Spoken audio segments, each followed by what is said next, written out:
over how do you prevent yourself from burnout when you start to feel that way. So we'll just have a whole new interview. Okay. Are you ready? Are we?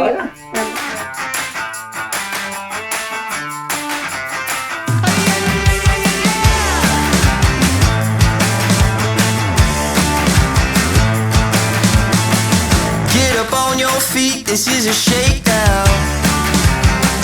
Order up that beat just like a takeout. Welcome back to Real Talk with Coach Alison G. Today I have a special guest with me, my dear friend and creator of Rootsy Waffles, Michelle Correa. And she's going to be joining me today because our topic today is basically how do you, first of all, Michelle created a brand. And how do we overcome as women or even as anyone? No, I don't like that. Stop. Okay. Not sure I do too much. Yeah, no. How passion turned into Don't be extra. I'm not going to be extra. I'm like now trying to like rethink something so it feels fresh. Okay. No, because nobody saw it. I know, but like I it. said it. So now it has to feel fresh to me. Let go of yourself. Let go of that ego. It's not ego. It's like, I just, you know me, I like to wing stuff. So, okay. Good. Yeah.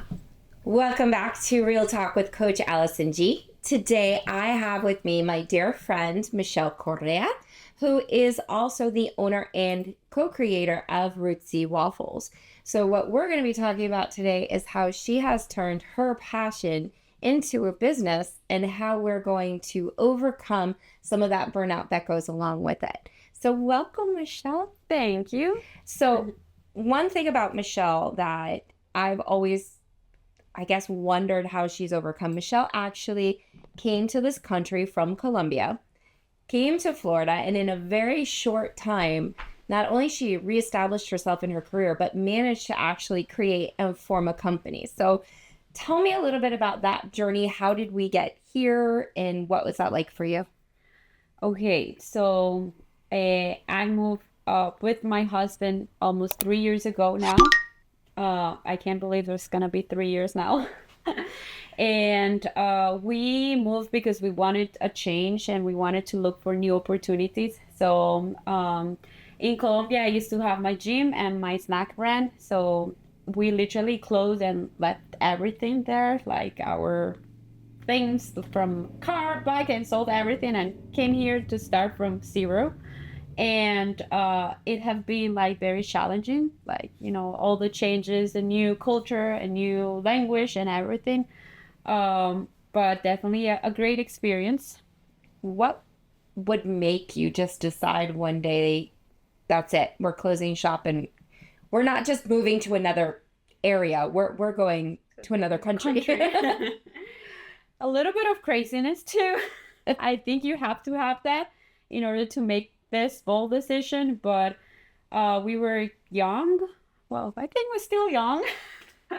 And here, I'm still young. No kids, because I think with kids will be a different story. And well, we wanted something new. It's hard to start a business in Colombia. Here it is too, and I think everywhere, but it's harder there. So we wanted just to give it a try and see what happened. Did you always know that you wanted to be in your own business? Yes, since I was little. Like since I was a little kid, I was like selling candy to school and everything because I wanted to have my own money, like start my own thing. And I remember on a science fair in high school, I did like this smoothie bar project. And I still remember, I still have that. And since that day, I always like knew that I wanted to have my business. Like, what's important about that? Is it like, I know I love having my own business because I don't think I could settle in one area of the business and be happy. Like I like doing so many different things. Yeah. What is it about having your own business that excited you? Helping others, because I started my gym when I was like 19 years. I started like coaching people. Yeah, because I got my personal trainer certification actually here. I came and then went back to Colombia, and I started training people on my mom's garage. And like, yeah, like helping others, seeing like someone else chase their life and everything, I think that makes me happy. So you have to be somewhat of a risk taker in order, because we could be hired by gyms, right? Like there's something that's innate in you as far as taking these risks to be able to say, I'm going to do it and I'm going to forge my own path. Yeah. Yeah, and definitely like when I was in college, like I started like the project of opening like my gym, like not in my mom's garage. Yeah. And I remember I have a teacher that he told me like, look, this is not for everyone, but definitely I can feel that you have it on your veins. Like you are an entrepreneur, like, and I think that's what I want to keep trying. Okay. Well, you clearly are, which brings me to my next question. You have this amazing waffle brand. I'm a huge fan. If you haven't seen any of our collaborative videos with each other, we've actually used her waffles in so many different scenarios. We've made tapas, we're making holiday waffles. I believe across the board, it's been great in my family because I have some really picky eaters. For me personally, I love it having thyroid disease or being gluten sensitive and dairy sensitive. This has been something where I don't feel I'm giving up anything. And I love it for my clients because I hate saying, no, you can't eat something, right? Especially because you hear so much talk about carbs and carbs. But here you are, you created this amazing brand called Rootsy. Tell me a little bit about the brand. How did it get started? What is it? Like, how did it get formed? Fill me in. So once we were like settled up here a little bit more, like I knew that I wanted to came up with the product because I wanted to try it here. And I started looking for ideas with ingredients maybe that are like from my country, like yuca. It's very traditional, not only in Colombia, but in other Latin American countries. And it has a lot of benefits. It's like grain-free, gluten-free. So, and it's great for cooking and baking. So I started like trying different products. And then I came up with this recipe and tried it in a brunch that I was invited with a group of people, and then like they loved the recipe, they loved the waffles. So there was like, okay, my aha moment, like okay, this is it. And I definitely like would love to have more products, but this is our first product, first flavor. It's super simple, just made of 8 ingredients. All natural. It's just cassava flour, eggs, baking powder, coconut oil. We don't use any vegetable oil or seed oil. I mentioned eggs, yes. Salt, a vanilla extract, and that's it. Almond. And the almond milk, yes. Very clean. I love that. What has it taken for you to get to this step? You have this idea. You have your aha moment. How did you know what to do next? Well, start playing at the kitchen until you find the right one, because it's a lot of things to have in mind. Like, okay, choosing the right ingredients, but also that like it's the prices of everything, right? Like the cost of making the product, and also that it tastes good after putting them in the freezer. Like there's a lot of things involved. So I tried like 7 different recipes. I remember you tried a couple of them and then decided which one to go with. And then from there, it's like, yeah, trying to scale. So I moved to a commercial kitchen and then started working with a local distributor, and then the challenges come. Well, and a lot of times I think we forget that because you see a finished product. You don't really see the things that are along the way that it takes. Exactly. Choosing the right packaging. I think you remember, I started with like just a clear bag that you buy and put like a sticker on top. So it's a process. And so with that, what have been some of the main challenges that you faced along the way? For me, like making sure that you're like pricing correctly, because I'm not like super strong on numbers and financial things, but my husband, like he has been helping me like a lot with it. But for me, that's scary. Like, okay, like I'm gonna, like, if I'm doing this correctly or not. And also, like, a lot of things that it works very differently, like Colombian market from this market. So just learning a lot of things, like, I know the pricing aspect has to be hard because when it's something that you love and you feel passionate about, we've talked about it, wanting to give it to the world. exactly. But understanding that there's a value that's involved. I know I had that starting my business. That was one of the hardest things for me was charging for something, right? Charging for something that you know has a value, but you feel so good about what you're doing that you wish you could do it for free. But it doesn't always work out. Yep. And if I'm not mistaken, too, I remember at some point, just I'm sure there's so much when you're creating a product, the red tape, the legality issues. I think even like naming issues. Oh, yeah. So, yeah, I started with a different name, that one.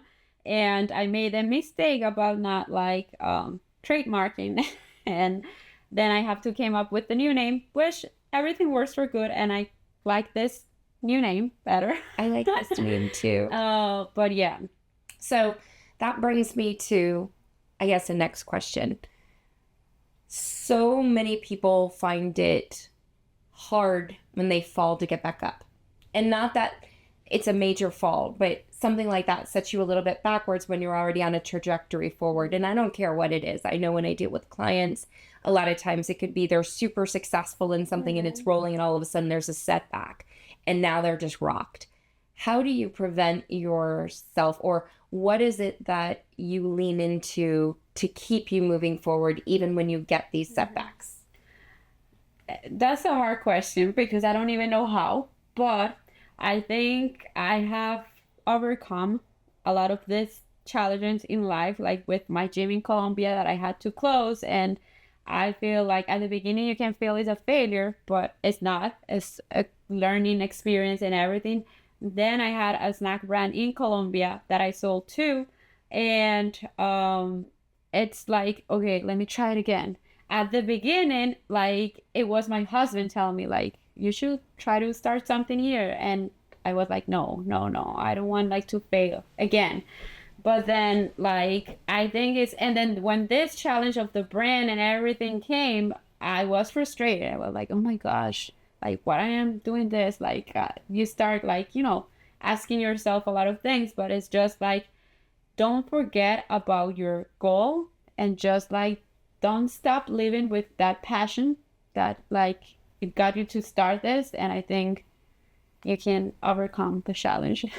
I think one of the hardest things about owning your own business, and there are things I've even experienced through the years, is burnout. Mm-hmm. I know it's something really real. You're people with a regular job, you work a set amount of hours, right? You work a 9 to 5 or 8 to 4. When you're on your own business, you're constantly working to some degree and never goes to sleep, even though you can separate.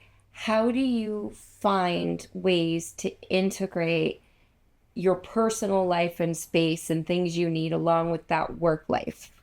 It's very hard. I'm doing better in this moment, but I wasn't. So if you don't know, guys, like Ali and I, we work together too at a gym called Outfit. So we're both coaches there. So we both have a hard job, very physically demanding. So when I was with my business in Colombia, let's say I was full-time with that. Now here, definitely is a challenge and more to find like that balance that you're talking about when you also have another job.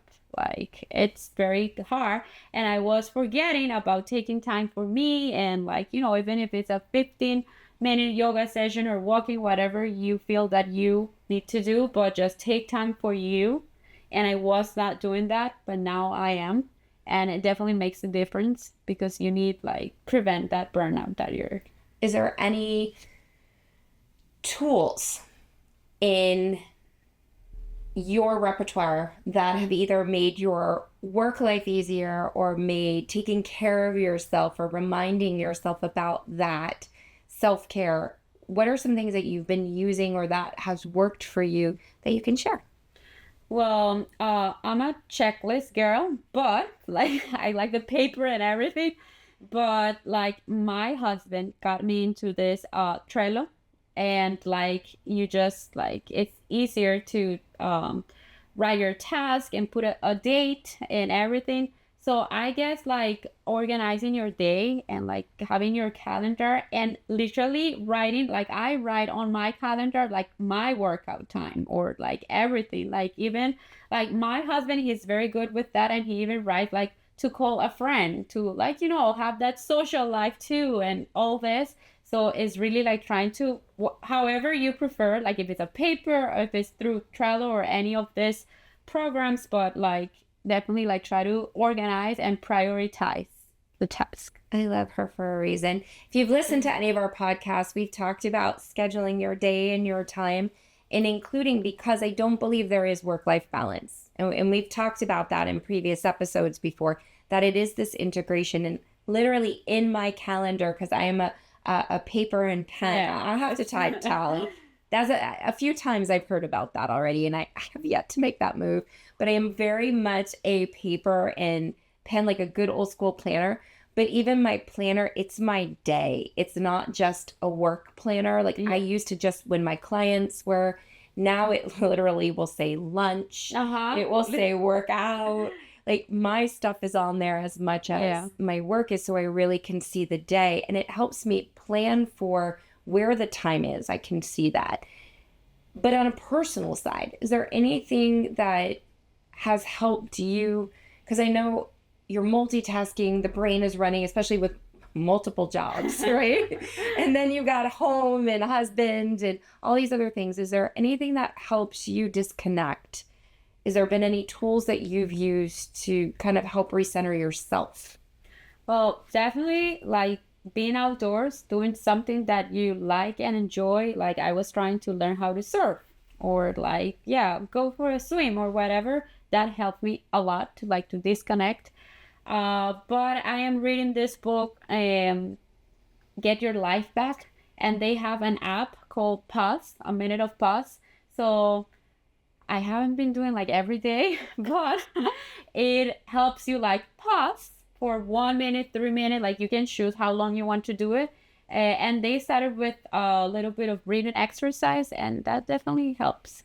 Remember, it's progress, not perfection. We don't have to do it every day, but practicing it is part of that. What has been some things that have been helpful for you on your professional journey? I know we've talked before and you've gotten involved with some groups that have helped support you. Tell me a little bit about how you found that, or what it is that you're doing so that you don't feel so alone, which sometimes happens as an entrepreneur. Yeah, definitely. Like I am part of this groups. Like one is because we just got our woman-owned certification, so that it's like a huge trend here, and it also opens you a lot of doors and like to meet other women that are starting their own business and learn from their experience. Definitely helps. But there's also this group called Startup CPG or Included CPG, and then it's great because you just listen to other stories and like others' mistakes too. Yeah. And so it definitely helps to be surrounded with people that are going through the same things. And that, What would you say to someone who's struggling and wants to throw in the towel? well, just have in mind always like your dream, and don't let other ones like scare you. And one other thing is surround with people that are positive. I think we have talked about this before, like not only other ones if it's a business related, but like friends, people like you that push each other, and like because there are people that are just very negative and that see only the bad stuff in life. Energy vampires. Yeah, like They take it out of you. Exactly. There's this other book that well, it's in Spanish, but it's called like Find Your Vitamin Person, and there's like people that are vitamin for you and other ones that are just like extracting. Absolutely. Absolutely. So yeah, if you're struggling with something, just surround with people that are pushing you and adding to your life and not resting. I will say that. Like I'm a huge believer, and we've talked about it before. I love to live by the motto, don't be the smartest person in the room. If you're the smartest person in the room, you need to find a new room. Because part of our growth is always challenging ourselves to push a little bit more. And we do need, I think we need a tribe, right? They say it takes a village. And I think knowing when you can lean on someone or having that trust or even admiring what someone does, because we always want to aspire to that next level. Yeah. But when you're the smartest person in the room, who pushes you? And also, like, don't be afraid to try it, because, like, I heard this guy one day say, like, there's things in life that are scary and other things that are dangerous. And for him, in his case, he said it was scary to leave his, like, stable job to start his own business, but it was dangerous not to try it and look back and then regret. And, like, the what if. So just, there's nothing too bad that can happen if you try it. And there's really no such thing as failure. It's a learning lesson. Yeah. It's like moving to this country. We always said, okay, what's the worst thing that can happen? We go back. I love it. I want to thank Michelle for being here with us today, giving us some insight on when you're feeling overwhelmed, or especially when you've taken on a new venture, that you're really not alone, that there are some great tools that are out there. Find your tribe. I think that's always a big thing. And that you can do it. I'm super impressed on how far you've managed to come. Thank you. And take care of yourself too. Like, don't forget about, like, you know, taking care of yourself, like eating good and everything, because if not. Did you hear that? Eat well. Because you still find time for that too, right? That's just like, I think too, healthy living shouldn't just be a cool thing to do because it sounds trendy. Yeah. Really making it a part of your life. Oh, before we leave, you actually had, when I do hear about someone who says, I can't, and we've talked about, don't ever say I can't. She has a great story about how she started and about the way that your first place you were living in. And so Ali knows that I was living in a hotel room for 6 months. And for me, and especially since I moved here, like, you hear a lot of stories that you get into this life, busy life, that you don't have time to cook or eat good or exercise or whatever. And I said, like, no, I'm not gonna be like that. I'm just like, I have always tried to prioritize, like, my meals and everything. So even in that hotel room with no kitchen at all, with an air fryer and a small single stove, I was, like, cooking my breakfast, lunch, dinner, and snacks. But just finding, like, easy recipes, like, not recipes that take you 40 minutes to marinate, no. Just easy recipes, and yep. that's why that's so easy as part of my morning breakfast. Right? It fills the bill, and it ready does. to eat. Ready to eat like that. And that reminds me, I have a motto that I live by, and I like sharing with my clients, which is, and if they're out there and they've heard this, they know it's your reminder: when you want something bad enough, you find a way. If not, you find an excuse. And I love hearing how you had no excuses to make things happen. Yes, agree 100%. Like, She's living in a hotel room with no kitchen, right? That's a no-brainer. But thank you so much for being here. Please tell us how to find this amazing product. So on Instagram or Facebook, you can find us as Eat Rootsy, and the website is eatrootsy.com. You can buy the product there online. And she ships everywhere. Yeah. So grab yours, because she's going places. And I'm super fortunate to have you here today. Thank you so much for sharing your story with me and with us. And until next time, guys, stay healthy, stay on track, and follow your passion, as we've heard today.